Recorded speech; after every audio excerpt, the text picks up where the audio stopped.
Почитувани гледачи, добро дојдовте уште едно ново издание на Агроспектар, вашата емисија која што редовно ве информира и едуцира за квалитетно земјоделско производство.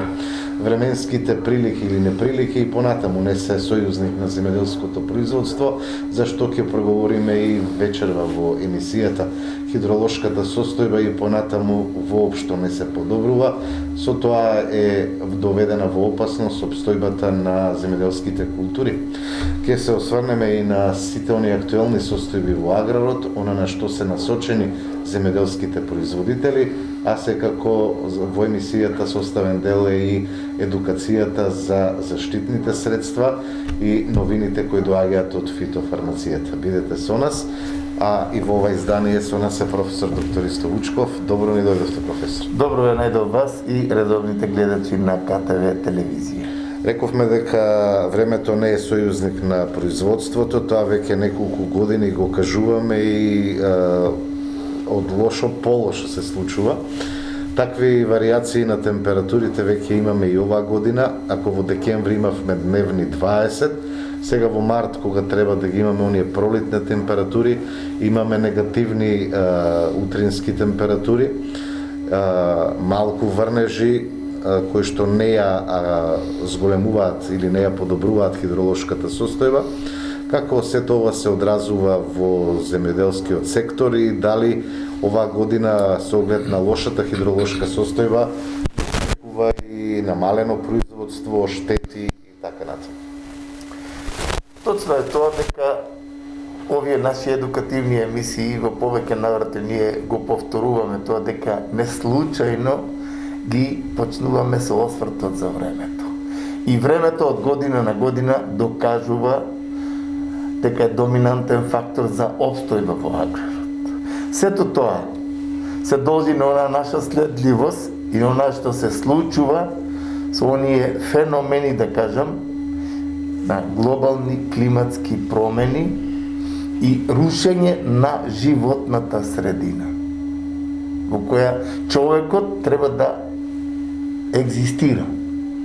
Еве сега јас ќе бидам искрен, ќе ви кажам, доаѓајќи према Кавадарци, на вестите, на оние информативните гласила, слушнав, точно и малку ме изненади тоа, бидејќи другите градови не се помалку, една рек Битола не е помалку загадена од оно што таму се случува со неја. И велат Кавадарци е најзагаден град во Македонија денес. И она што ние често пати го збориме, не е многу далеко од оние временски прилики и неприлики кои се случуваат и загадувањето е дело на факторот човек кој сакајќи да остваре некои си своји економски интереси, го потиска тој еколошки интерес кој е интерес за секој граѓанин сега и утре. А ние на тоа воопшто не размислуваме. И тука морам да кажам дека времето како фактор со своите феномени тек ќе ни изненадува. Еве јас минатата недела во емисијата реков до 15 април ние ќе имаме уште многу изненадувања и тоа феномени што се необични. Морам да го кажам тој пример вчера пред 2 дена во Струмица што се случи. Тука не знам дали имаше врнежи од дожд или имаше некои местени слаби. Се случи за непон сат, час и половина во подножјето на Беласица. Дожд како од кабел. Локален. За само 20 минути, пола сат се беше направено со вода. Истиот момент, бидејќи имавме студен и непроменлив ветер, истиот момент, после 15-20 минути имавме градобитност од тоа време. Тој изненадува. Бидејќи ние зборивме, тој градобитен период доаѓа обично после април месец, кога се зголемуваат температурите, ладните и топли струи, тука доаѓа влегување на градоносни облаци. И тоа се случи да после 1 час имаме чист сончев зрак со голема јачина И во пластеницата меревме 43 степени температура во пластеникот. Тоа се случува за 1,5 час, за 2 часа. Таквото нешто, растенијето, па и човекот како фактор. Не вирус, не се го губи имунолошкиот систем и вирусот секогаш го плени организмот. Сега веќе гледам за короната, точно се измешаа работите, тие смртни случаи. Јас стојам за тоа, бидејќи сум влезен во науката доста длабоко, не во медицинската, бидејќи и ние во земјоделието имаме вирологија. Кога растението е нападнато од вирус, кога го изгуби имунолошкиот систем, кога не е охрането, кога има некои други проблеми. Еден диабетичар не може да не го прескокне короната, кога он има пореметен систем на физиолошките функции на организмот. И сега короната стварно е застрашувачка, стварно е тоа агресивен вирус, но не може да се препише се на него. Може да сега ние го плакаме и кредитот на нашиот несоодветен начин на исхрана, несоодветна физичка активност и ред други работи. Но тоа е за медицинарите и тоа се мешаат работите, бидејќи компетентни лица не се почитуваат дека тие го знаат тоа и тоа треба да биде така.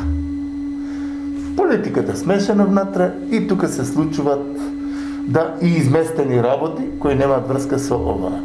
И сега вирусот за короната давале пари, сега секој оболен веќе е од короната мртов. Што нема врска, бидејќи здравиот имунолошкиот систем, разумниот принцип на живење, со принципи на физичка активност, тоа веќе го реков и режим на исхрана, вирусот не може тек така да дојде и да за 3 недели го стават на апарат и го вратат во сандук. Тие се работи што покасно ќе се разграничат. Но ние да се вратиме на нашето. Значи времето не е случајно, тоа не случајно го реков, не е случајно такво со такви нагли температурни промени. Каде што организмот, ако не се чува човек, топло, ладно, автоматски тој го фати некоја прелада, го фати некој грип и еве го вирусот, канонада и завршен циркусот. Значи, со еден збор, јас за растителното производство ќе кажам, тоа што го доживеваат сега, растенијата кои се во фаза на веќе покрената вегетација, бидејќи кај голем дел од нив, посебно сензибилните видови, е исполнета температурната сума, тие имаат веќе почеток на сокодвижење. Тука сега до Благовец, јас не би сакал, но сигурен сум дека до Благовец, ние рекоме до 15 април, а Благовец седне, мислам, така нешто. Немал број годините каде го има загорчено животот на земјоделските производители.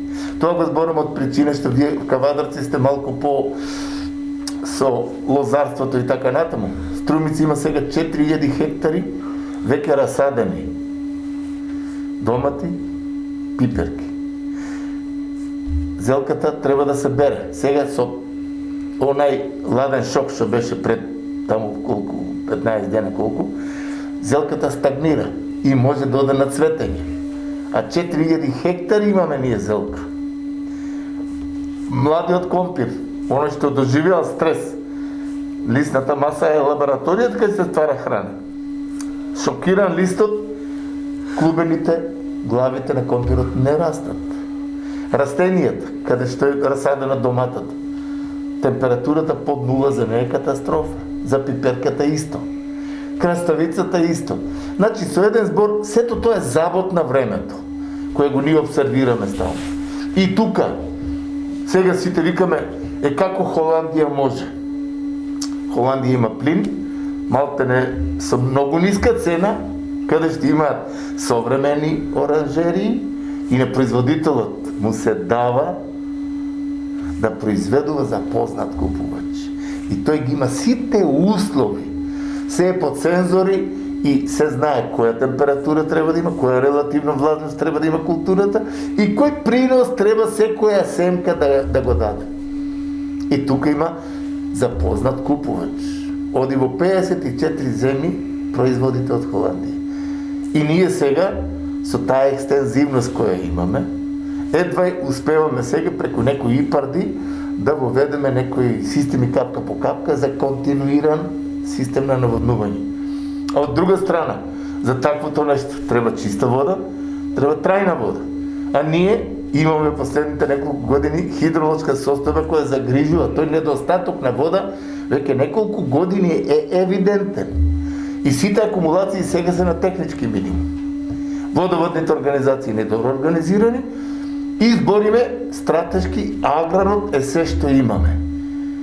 А не му посветуваме внимание и од тука произлегува револтот кај производителите. Ке произведат некоја количина со судни маки, ке дојде трговецот, цената тој ке ја каже, не да се оди кој да е смислен пристап, имам Министерство за економија, калкулативно да каже производните трошкови на таа култура се толку.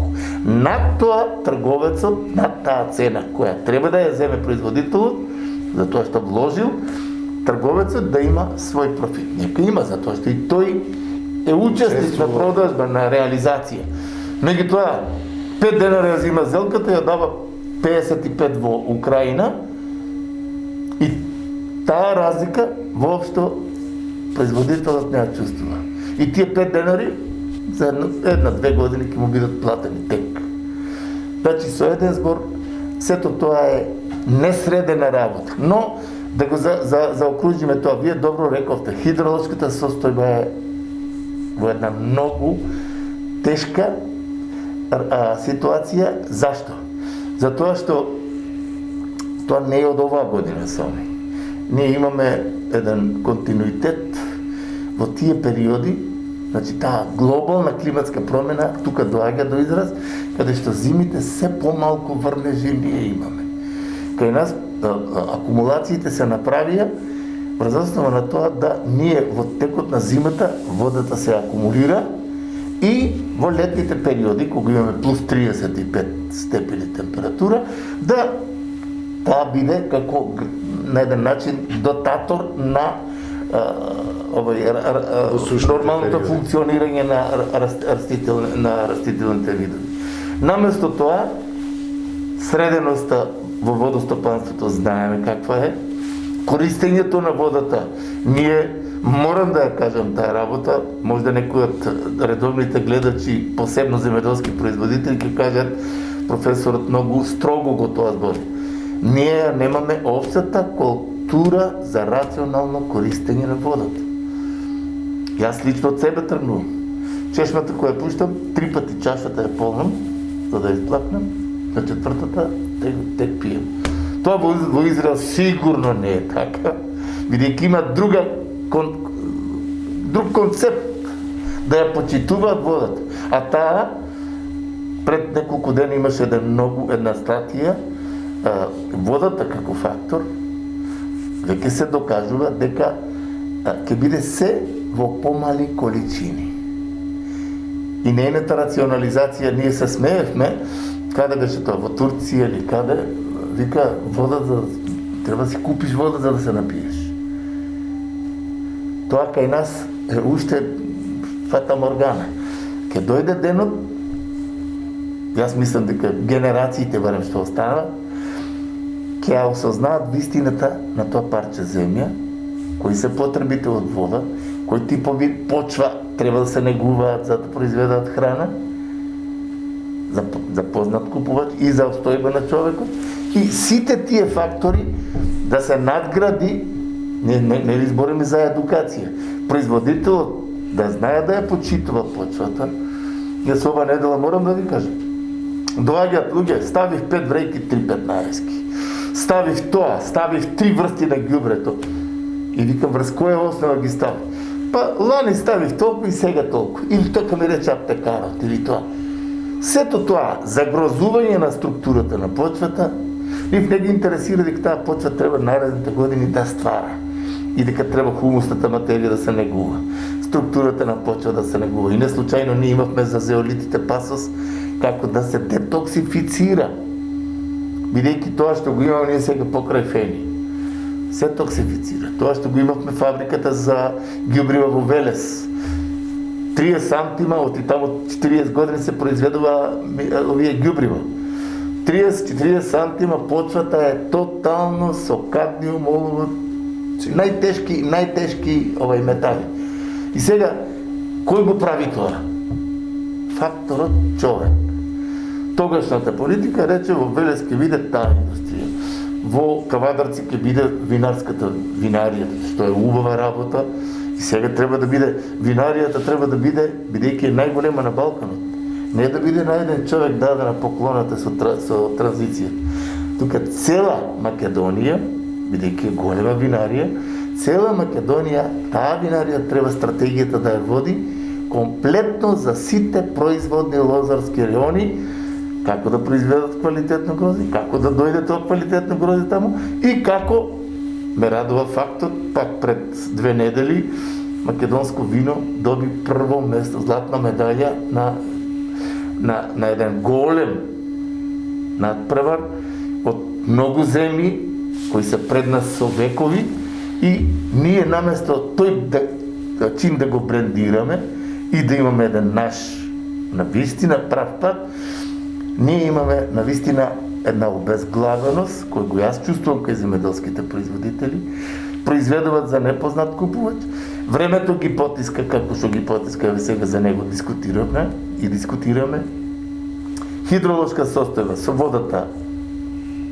Долгорочната прогноза зборува дека ние ќе имаме уште променливо време, а производителите веќе се активирани. Во Струмица се бере пиперка на ангро, љута пиперка, веќе месец и пол, кај што има топла вода луѓето.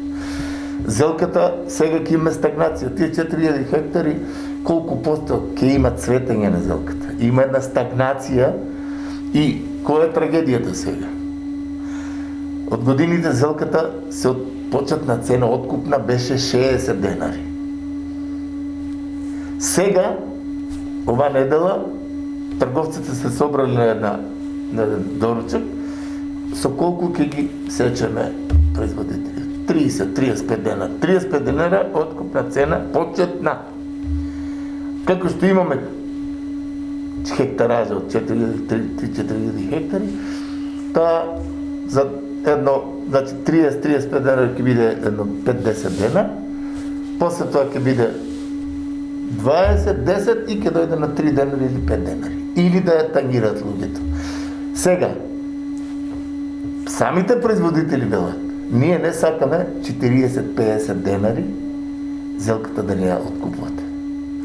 Ние бараме, нека биде, 15 до 20 денари, тоа јас калкулација лично правев, значи од 15 до 20 денари, зелката од почетокот до крајот да им биде откупена и платена на производителите. И ќе бидеме крајно задоволни.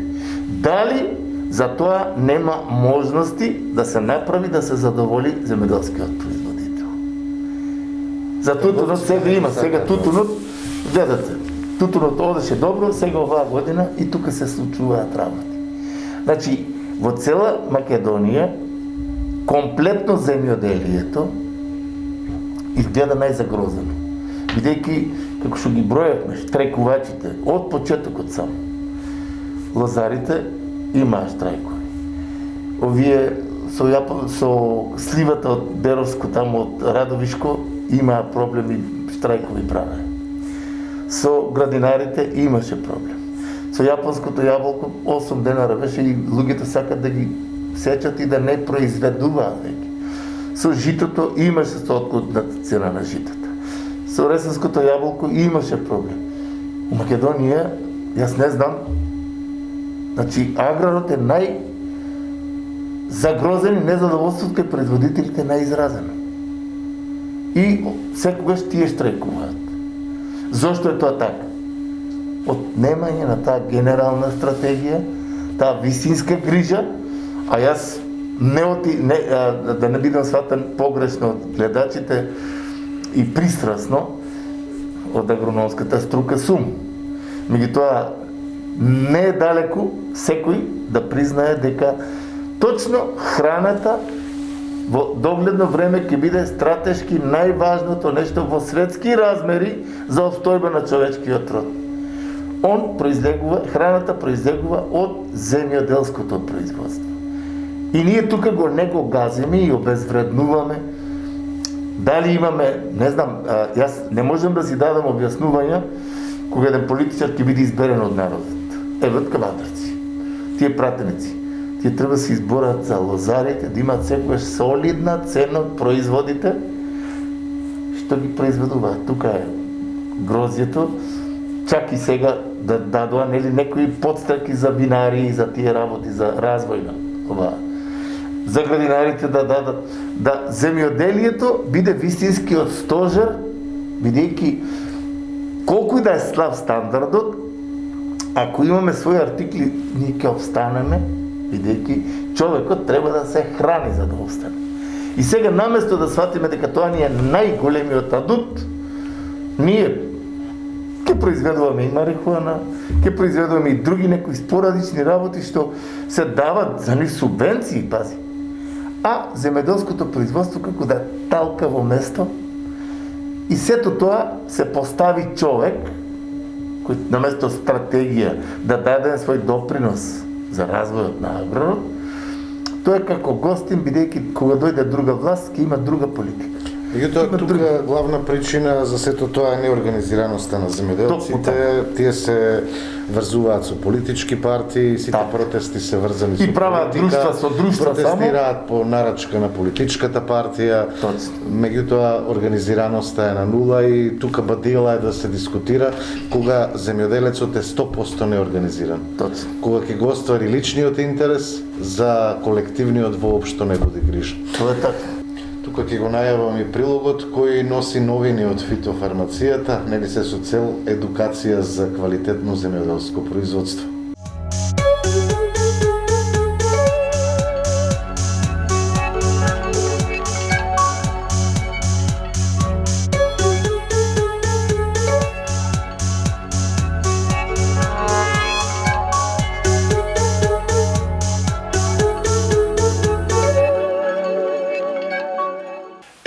И ова недела овие едукативни емисии со продолжување на овие новитети од фитофармацијата што заслужуваат внимание при одгледување на сите земјоделски култури во Република Македонија. Таквиот серијалот новини се наметнува и како неминовност, бидејќи она што е ново навистина веќе се препознава со онаа помала токсичност, со механизмот на делување, со економските параметри и ефикасноста која постигаат таквите препарати. Затоа ние несебично ќе кажеме дека фитофармацијата при такви услови, кога нуди нешто ново, стручните лица треба да го тоа на еден начин едукативно приближиме до земјоделскиот производител, како тој тоа да го препознае, како тој тоа да го примени во концентрацијата и дозата во која треба да се примени, како тој треба да знае во времето кога треба да го примени и како треба да знае која количина на раствор со квалитетна апликација и микронизација на честиците да го постигне саканиот резултат. Ние ова недела ќе кажеме за не е тоа новост. Тоа ќе можеме да го слободно наречеме супер новост. А тоа е корагенот за кој тек ќе се слушне во практиката на неговата примена. Мора да кажеме дека за она најново за Струмичкиот регион, оние најнови резултати оваа сезона, иако беше специфична, рекоа за тутата, ова е навистина крајно квалитетно решение. Што ние со тек на време сега ќе го утврдиме точно и во периодите кога против тутата да се оди, бидејќи се работи за еден на вистина лукав инсект кој успева кај многу инсектициди да се прошверцува за да тој успее кај доматите и кај правејќи големи штети. За корагенот мора да кажеме дека се работи за една права супер новост, како што рековме, кој има активна материја која се вика хлорантранилипол. Тоа е една навистина новост на фитофармацијата, која мислам дека со тек на време таа ќе биде и препознаена и како кај голем дел на производители. Што се нуди овој препарат? Корагенот како новост, бидејќи е точно и следната година на големиот испит за прифаќање од тереност, тој како препарат навистина нуди голем на предности. Има супериорна заштита на насадите. Значи, кога збориме насадите, тука немаме селекција, да кажеме, кај некој од насадите. Туку, почнувајќи од виновата лоза за гроздовите молци, продолжувајќи кај овошните насади за јаболкото, продолжувајќи во градинарските култури, кај доматата, каде што мора да кажеме тоа што е многу значајно, да каренцата е само еден ден, значи многу значајна работа, со јак контактен и дигестивен ефект при неговата примена. Што е многу значајно исто така, препаратот е компатибилен во програмата на интегралната заштита. А тоа нешто значи многу, компатибилноста да биде точно во права форма за постигање на одреден квалитет со неговата апликација. Се работи за чисто и нов инсектицид од таа нова генерација, со која се контролираат сите значајни штетни инсекти од лепидоптерите, кои представуваат и најголема група, кои се припадници на многу видови штетни инсекти, кои прават големи штети во земјоделското производство. Значи, корагенот си има свој нов механички дел, механизам уствари на делување на штетните инсекти, каде што постигнува со неговата апликација комплетна заштита против штетните инсекти и е многу селективен за корисните инсекти кои представуваат опрашувачи кај растенијата. Значи, голем дел од истражувањата, досегашните истражувања, кај нас ќе имаме тек по секој од културите нови моменти за нашите специфични услови, како и кога да се применува, покажа дека тој не е штетен за цицачите, не е штетен за птиците, не е штетен за пчелите,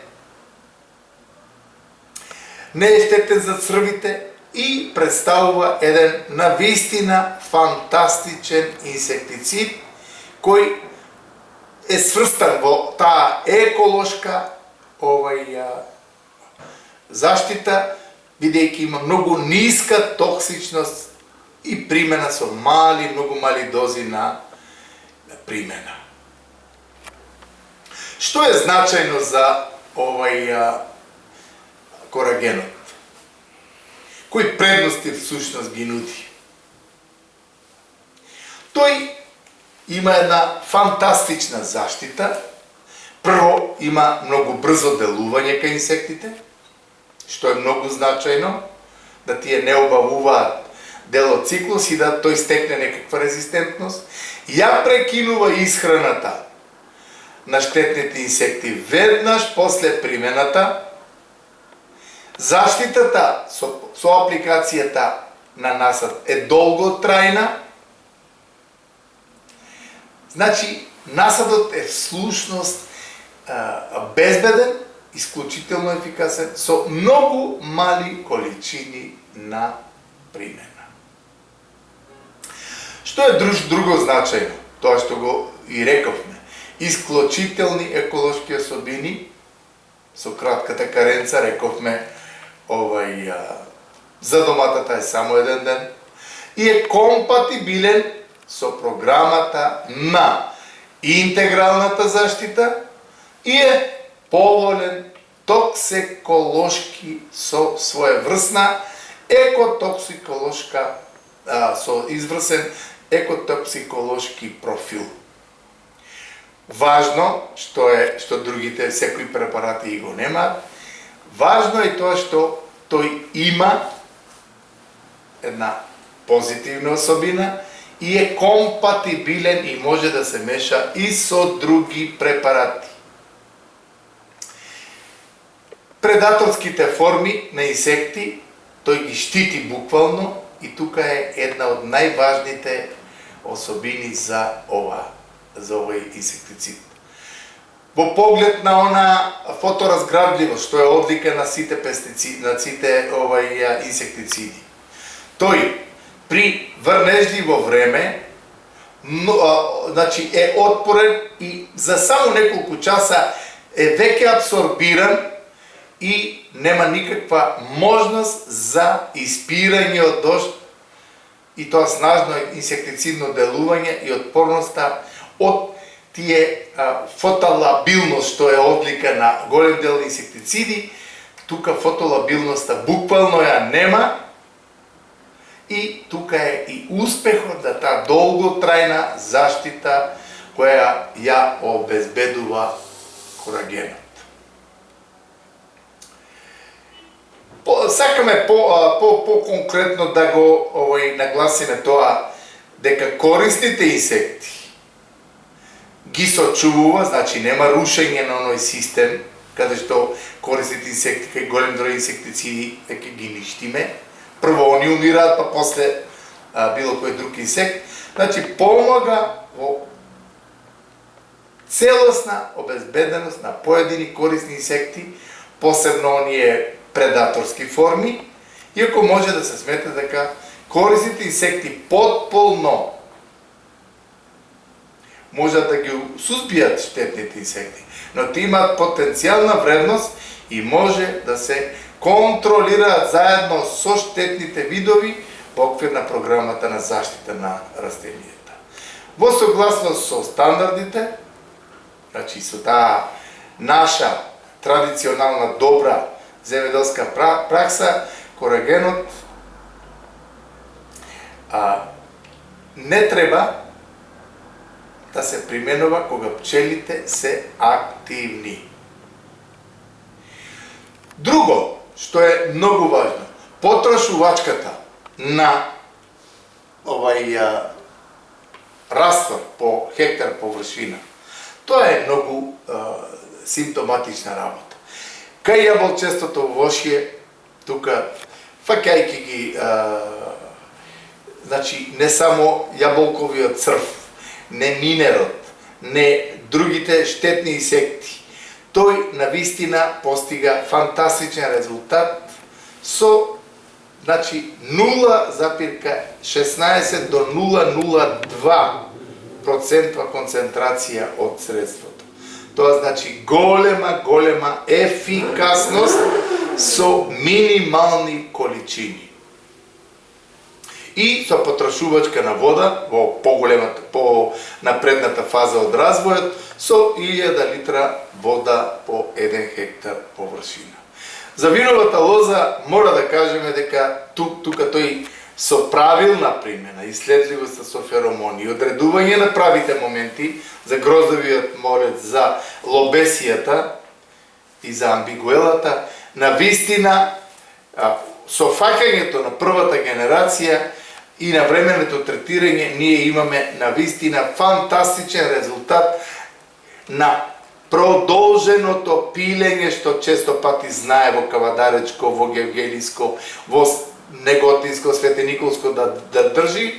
И тука ларвите од првиот до третиот ларвен стадиум тој ги фаќа и тоа пилење на гасениците со концентрација од само 0,015 до 0,018 се постига фантастичен квалитет. Но тука мора да се внимава на тоа, во стручно-практичен аспект, да количина на вода во тој интензивен пораз, кога е ластерот веќе во добар развој, биде од 1000 литри по хектар и максимална микронизација на честиците и добра турбуленција која го опфаќа целото растение со надземните делови.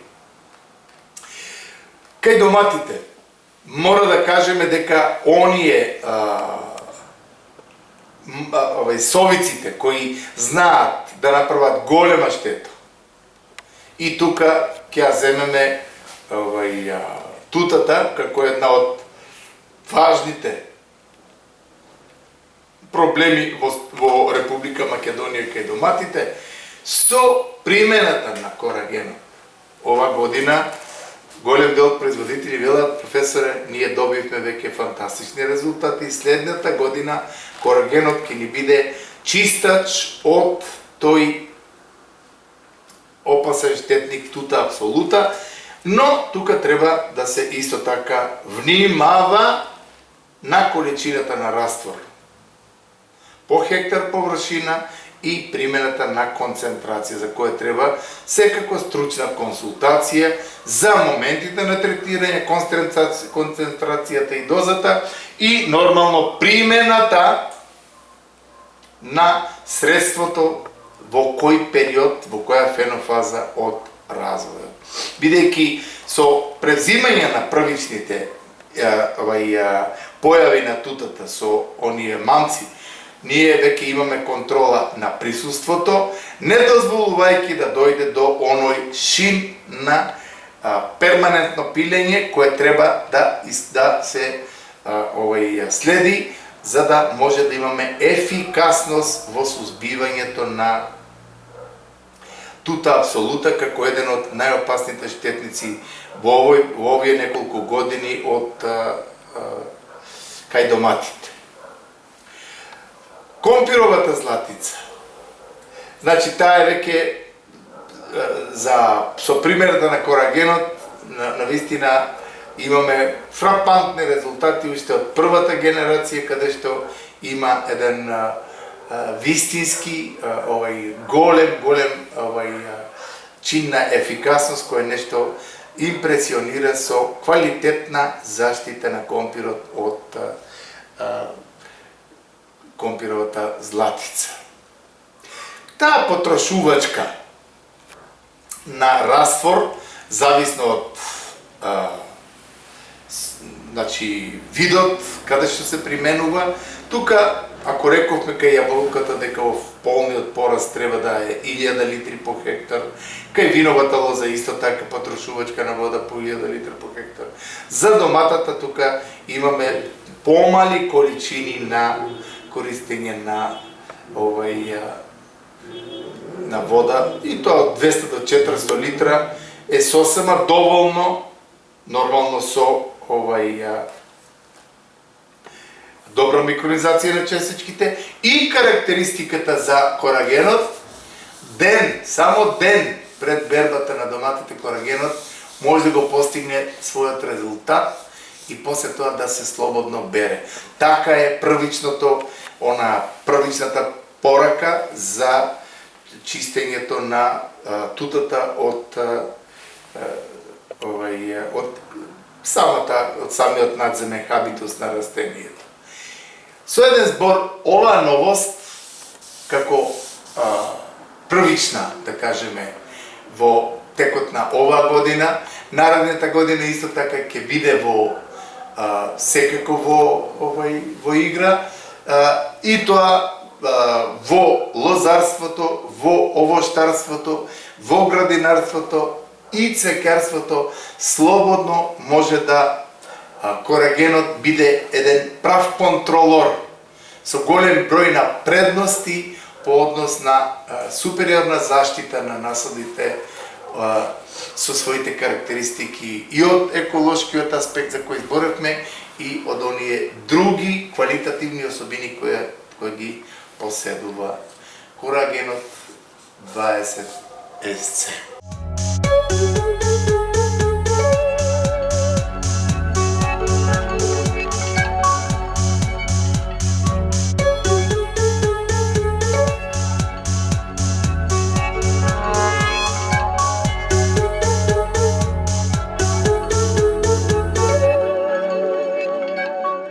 Продолжуваме понатаму, стигнуваме и до крај на емисијата Агроспектар. Професоре, слушнавме што е она што го нуди фитофармацијата како новина. Еве, порака до нашите гледачи. Ова новост и претходните наши емисии сегаш пласираме на одредени нови работи, се сопаѓаат со оној европски тренд како да ние, како парче земја, која треба да произведуваме перспективно храна за европскиот пазар, имаме нетоксифицирано производство, без резидуи, како за нас и за европскиот пазар. Но, таквото нешто треба да има една стратешка долга патека, јас ќе ја кажам. Со тоа што производителот додека не свати дека неговиот производ ќе биде, тој ќе го произведе, мора да биде стандардизиран и ќе биде откупен и платен, од тој ќе има квалитетите кои ги бара европскиот пазар. Ние навистина сме во една незавидна состојба по однос на аграрот. Таа маргинализација што секогаш ја збориме е евидентна и сега сите новини од фитофармацијата, нема фармацијска куќа која нема во Македонија. Сакат да допринесат, но си го имат и својот интерес. Но тука стратешката работа, стручната, научната за која често збориме, ѓубрива имаме секакви, органски, неоргански и секакви ѓубрива од цел свет. Но, за да се употреби на одреден тип почва некакво ѓубре, ние мора да знаеме појдовно дека треба да ја знаеме состојбата на почвата, дали ги има и кои макро и микроелементи недостасуваат. И анализата, кој појдовно ќе се каже, дотацијата за хармоничен однос во почвата е потребно да се даде тоа и тоа ѓубриво. Пазите сега, таа новост, што често ја збориме, не допира уште до производителите. Дека имаме основно ѓубрење врз основа на анализата. Тоа е дотација на макро и микроелементите со приоритет на азотот, фосфорот и калиумот. После тоа, со тестирање фенофазно, кога растителниот вид почнува да се развива. Цветење, плодообразување, гоење на плодот. Со тестирање се утврдува, преку системот капка по капка или фолиарно, се утврдува што и кои макро и микроелементи треба да се дотираат за да имаме унифициран квалитетен производ кој ќе одговара за европскиот пазар. И да нема резидуи. Сега, овој корагенот, кој го имаме како таков, кој делува на инсектите, а нема никаква токсичност или штетност по здравјето на консуматорот и апликаторот, тој што го применува.